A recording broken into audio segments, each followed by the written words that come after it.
Hi, this is Frank with a frank opinion. I've been away for almost 9 months, but I'm back with you now, and hopefully we'll be doing about 2 videos a week, trying to provide some information and a different type of perspective on what's been going on in our country and how we got to among other things, the results of the last presidential election. There's a simple way of looking at this, which I have on another board, and then there's a complicated way of looking at this, which I have here. I don't think that this just came about overnight or over the last couple of years of the presidential campaign. I think this was something coming to us over the last 25, 30 years. And let me try to explain. I give, by the way, you'll see this is the blue part, this is the red part. I actually give most of the, call it fault, for the results of November 8th on the Democrats. Starting with Bill Clinton, who, in order to woo Wall Street from Republicans to Democrats, and as chair of the Democratic Leadership Council and another organization called the New Democrats, kind of achieved that in many respects through financial deregulation, repeal of Glass-Steagall, the deregulation of the telecommunications, so that one company can own all kinds of communication to you, cable, print, TV, radio, the Welfare Reform Act, the Crime Bill of 1994 that appealed to conservatives that were willing to kind of think along the lines of Ronald Reagan when he stigmatized welfare recipients. So Bill Clinton, a major force in wooing Wall Street in order to grab those dollars for the benefit of the Democratic Party, but certainly away from the traditional role of the Democratic Party in terms of helping the poor, helping working class Americans, and helping the middle class. Barack Obama, simply put, and a lot could be said in that particular space from my perspective, but simply put, he did not lead his party, he didn't lead his team sufficiently in terms of enacting policies, programs, budgets that would help working class Americans, middle class, and the poor. Again, that's just my opinion.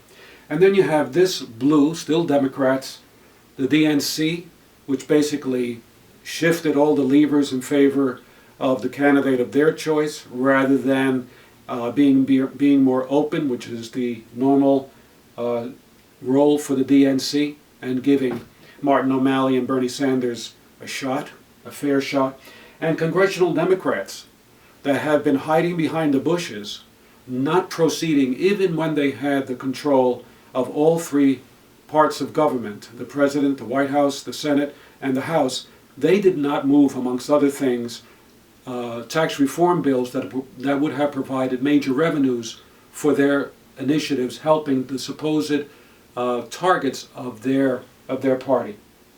On the Republican side, many things can be put here, but I'll just historically put in a couple. Newt Gingrich, an extremely important and I would say negative influence on our government and our country for many, many years.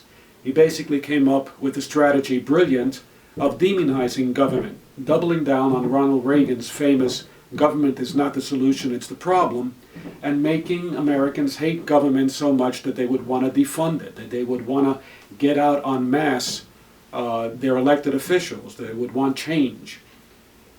Grover Norquist, another very influential person in the historical take here, who has made tax a negative word, demonizing the word tax. And yet tax, at least from my point of view, if they are spent well, binds us all together as citizens, as a society. And of course, the Republicans have done a major efforts in terms of voter suppression. This little green thing here is what the media has been kind of focusing on. The James Comey, the effect of his pronouncement that he was opening the whole issue of Hillary Clinton's emails, what effect might he have had because of the timing of his announcement, the Russians hacking the DNC and Podesta, and so forth and so on. I give these very small percentage, infinitesimal percentage. What we have here is that working class Americans, middle class, figured out that neither party over the last 30, 35 years was on their side. So here, I have the simple way of looking at this. What this displays is, very simply, from 1979 to 2015, the first line here, Mount Everest, is corporate profits at an all-time high, as we speak.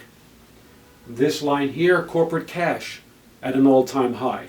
And yes, I've actually been in presentations, PowerPoint presentations, where the speaker said, oh, by the way, a lot of that is hidden in overseas accounts.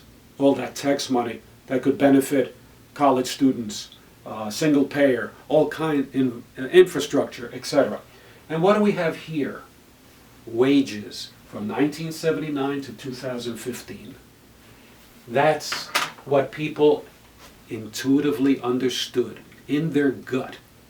We weren't doing very well for 99% of Americans.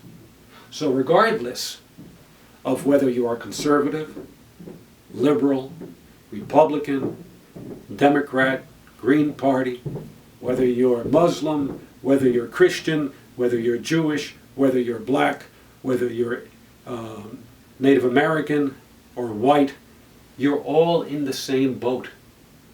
And what we have now is a situation where the Democratic Party as one is now saying we must go after the white working class Americans that spoke on election day. Well, no. Actually, everybody, we're all Americans. We all spoke. We haven't gotten a fair deal in 35 years from either party. So when you look at what your elected officials propose to do, keep an eye on them. Do you think that by having this line, wages, go up here, that we are suddenly going to become a socialistic country? I don't think so. I think we're just looking at fairness. I hope you kind of keep this little document, this little figure here underneath your pillow. Make one of these. It's simple. I think this is what happened on November 8th. People in their gut understood that both parties had let them down.